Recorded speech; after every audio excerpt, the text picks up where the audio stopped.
Speaking of TV shows, I felt like we spent Memorial Day together, a lot of it. I knew you were coming on the show, but the Racers Roundtable with Danny Sullivan and Tony Stewart show was like on Racer Network in like just every, it was a marathon is what it was. It was a marathon.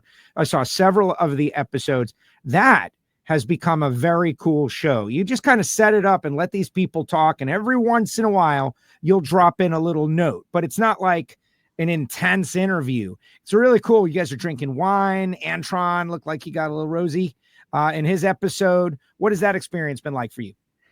It's fun. The best part I think about it was every episode I caught myself just being a fan. You know, I forgot that I'm a race car driver too, but the show's not about Danny and I. It's about bringing these groups of people, and every episode had a theme to it. I think one of the most fun episodes I had was Snake and Antron and Angel being there together. But I think my favorite was truly watching Don Garlitz and Shirley Maldowney. That episode was one that I didn't care if I said anything. It just was a lot of fun to watch those two interact with each other and to know their history. I mean, I'm still learning drag racing history and getting caught up, but to know how bitter rivals they were, and to hear Garlitz tell the story about how he's working in a guy's yard in between races and hears on the radio that Shirley's been in a serious accident, and how that literally flipped a switch with him. And now they're best of friends. And to see how that transformation happened, and how, you know, in an era where, you know, women weren't even allowed in the pits at a lot of racetracks, let alone competing. And the trail that Shirley has paved for so many female racers now. And, but just to see that era where, you know, the guys really didn't embrace the women in the sport. And, you know, there was that big divide. And then literally it took one crash to really cement that bond between Garlitz and Maldowney. It was, you know, it's just something that, it's a story that when you hear those two tell it from their own words and their own heart, you just totally forget that you're on the show. You just are a guest that seems like you're just sitting there watching the show versus actively participating in it. So that was my favorite one that we shot.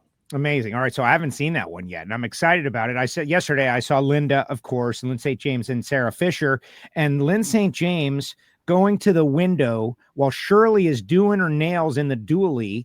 She's going to ask her something about going drag racing, and then she chickened out and went away.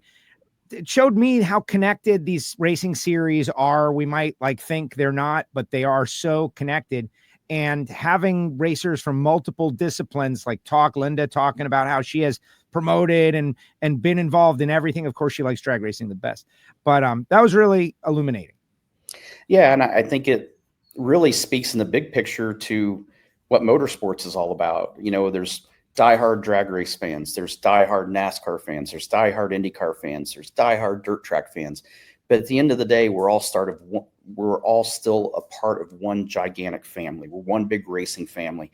And the people that rise in each of those silos, you know, the top NASCAR people, the top drag racers, the top IndyCar people, they all know about the top people in other forms of motorsports too. We may not know all the stats and may not know all the numbers, but they know who they are and have respect for each other. And you just know when you see each other for the first time that you're part of a fraternity that's you're always going to be a part of for the rest of your life because you're involved in motorsports. So I think that was one of the cool things that we saw with the Racers Roundtable was we would be shooting an episode and the next group is in the green room and they're getting makeup and wardrobe and getting ready to come on, but they're watching the show as it's going on before them.